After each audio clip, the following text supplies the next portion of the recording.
We're gonna start with arm motions. 5, 6, 7, 8. 1, 2, 3, 4. 5, 6, 7, 8. 1, 2, 3, 4. 5, 6, 7, 8. The first motion we're gonna cover is the high V. So notice in the high V, it looks like a V in her arms. Her hands, you see the big donut. Turn your hand, you don't see the little donut sticking in, you don't see the front of the fist or the back of it, you see the big donut there. Notice her thumb is also tucked in. Her arms are actually a little bit forward from her head, and that way she can actually see in her side vision her hands, and that is a nice high V. Our next motion is going to be the low V. It looks just like the high V, except our V is upside down this time. And notice we still see the big donuts of her hands. And if she turns her hand out, we see that her thumb is not sticking up or anything like that. But the proper motion is to see that big donut of your hand. Her arms are going to be coming forward just a little bit past her hips so she can see her hands through her side vision. And that makes a nice V, or in this case, an upside down low V. Our next motion is going to be the T. So the T, it makes her whole body position look like a T. Her fist, again, we see the big donut and her thumb is tucked in. Her arms are actually a little bit tilted forward. It's hard to tell, but she can see her fists in there. Now, nice rotation there. You can see it's a little bit tilted forward, and she can see her fists from her side vision as well. So it's not with your chest all the way sticking out and your arms all the way back. They are a little bit forward, so it's more relaxed, but you still need to be nice and tight as well. Our next motion is the touchdown. Similar to what the referee's symbol is when a football team scores a touchdown, except our hands are in fists. This one we actually see the little donuts of the fists. Notice those thumbs are still tucked in.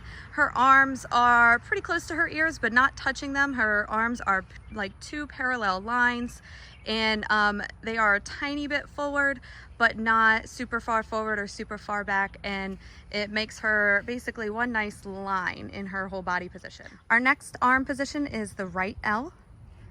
Notice her arms look like an L. The right L has her right arm down. If you were looking at it from the back, you can see that that is her right hand that is down, and her left arm that is up. Go ahead and turn back around. The arm that is up, that is in the kind of touchdown position, but just one side, and the arm that is down, that is in the T position. So the arm in the T position, you see your big donut of your fist. The arm in the touchdown position, you see the little donut of your fist, and her thumbs are over top of her fingers, but not sticking straight up, just like all the other arm positions. The next arm position is the left L. It is the reverse of the right L, and this is her left arm that is down in the T-like position, and her right arm is up in the touchdown position. And again, notice the arm that is up in the touchdown position, we see little donut. Arm that is down in the T position, we see that big donut, and her arms make a nice right angle in either left or right L. Our next arm position is the broken T. The broken T, it comes from, if you start at the original T position and you bend at the elbows, as if your arms are broken at their elbows, you have the broken T. Because you're bringing your arms in, we now see little donuts, but her arms are still nice and straight and parallel to the ground, and that is our broken T. Our last arm position here is the punch. For the punch, her right arm is punched up in the air like the touchdown position, but it is just her right arm, and we see that little donut there. Her left arm is on her hip. Her fist is closed for both of them, including the one on her hip. That fist is closed, and that arm that is up in the air is nice and straight, and making that nice linear line for her entire body position.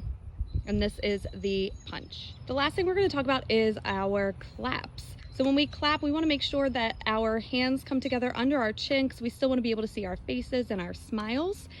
When we clap, we bend down at the knees, and when we bend down, our hands still stay together. And as we come back up, that's when we come apart and we clap. So we dip down together and then come up and clap. We don't keep or put our arms out or our hands out super far apart or even as far as our shoulders. They stay pretty close together. So we're gonna bend down and then come back up and just a quick little clap, and notice that her hands really don't go too far past the width of her neck. 5, 6, 7, 8. 1, 2, 3, 4. 5, 6, 7, 8.